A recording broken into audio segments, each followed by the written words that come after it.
Hello foodies. ఈ వర్షాకాలం మనకి ఏదో ఒక స్నాక్ తినాలనిపిస్తుంది. అందుకని ఈరోజు మీకోసం ఆలు కబాబ్ విత్ పుదీనా చట్నీ, అంటే మీట్ చట్నీ. రెస్టారెంట్లో మనం కబాబ్స్తో తినే చట్నీ అనమాట. ఇది ఎలా చేస్తారో, కబాబ్స్ ఎలా చేస్తాం, సో ఈ ప్రాసెస్ అంతా నేను ఈరోజు చూపించబోతున్నాను.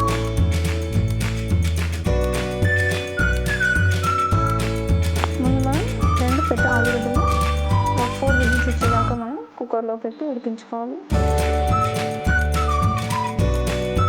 ఆలు చాలా పర్ఫెక్ట్గా బాయిల్ అయిపోయింది. ఇప్పుడు మనం పొట్టు తీసుకొని బౌల్లోకి ట్రాన్స్ఫర్ చేసుకున్నాం.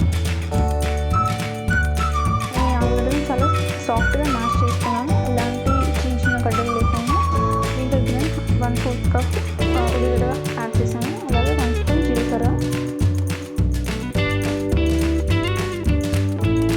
ఇప్పుడు ఒక 1/2 స్పూన్ పసుపు, అలాగే ఉప్పు, టేస్ట్కి సరిపడా ఉప్పు వేసుకోవాలి.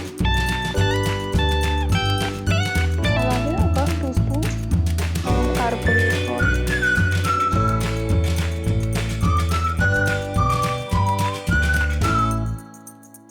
ఇప్పుడు ఒక 1/2 స్పూన్ ధనియాల పొడి వేసుకోవాలి.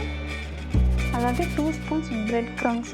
ఇది నేను బ్రెడ్ క్రమ్స్ ఎలా ఇంట్లో చేసుకోవాలో నేను ఆల్రెడీ ఒక వీడియో చేశాను. నేను ఆ వీడియో డిస్క్రిప్షన్లో పెడతాను లింక్, సో మీరు దాన్ని చూసి చేసుకోవచ్చు. ఇది 2 months or 3 months వరకు మనం స్టోర్ చేసుకోవచ్చు ఫ్రిడ్జ్లో. ఇప్పుడు ఇవన్నీ వేసి నేను బాగా మిక్స్ చేసుకున్నాను.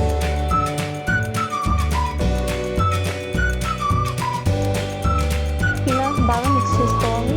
మొత్తం అన్ని మసాలా మొత్తం ఆలుగడ్డకు బాగా పట్టేయాలి. దోశ ప్యాన్ కానీ చపాతీ ప్యాన్ తీసుకొని దాన్ని మీడియం ఫ్లేమ్లో పెట్టుకొని 3 స్పూన్స్ ఆయిల్ యాడ్ చేశాను. అలాగే ఆలు మిక్సీని తీసుకొని బౌల్స్లో చేసి మధ్యలో కాస్త సాఫ్ట్గా ఇలా ప్రెస్ చేసి కబాబ్ లాగా చేసుకొని మనం ఫ్రై చేసుకోవడం.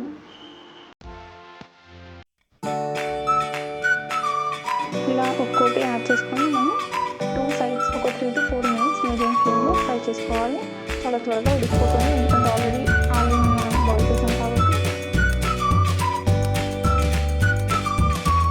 ఇప్పుడు ఒక సైడ్ మనకి ఫ్రై అయిపోయింది. నెక్స్ట్ సైడ్ మనం ఫ్లిప్ చేసుకొని ఇంకో సైడ్ కూడా మనం ఫ్రై చేసుకున్నాం.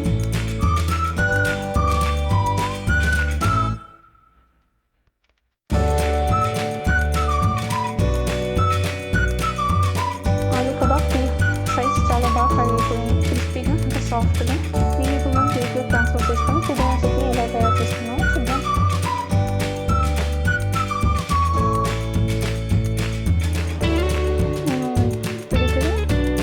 పుదీనా తీసుకున్నాను, అలాగే కొత్తిమీర కూడా అంతే వేసుకోవాలి. ఇప్పుడు అల్లం ముక్క ఒక ఇంచ్ నేను 4 పీసెస్గా తీసుకొని వేసుకున్నాను. అలాగే ఒక 1/4 కప్ ఆనియన్, అంటే ఉల్లిగడ్డ, అలాగే 3 పచ్చిమిర్చి, కాస్త పెరుగు, అంటే 1/4 కప్ పెరుగు, ఇంకా అలాగే ఒక 1 స్పూన్ నిమ్మరసం. ఇవన్నీ యాడ్ చేసుకొని మనం పేస్ట్ అయ్యేవరకు గ్రైండ్ చేసుకోవాలి.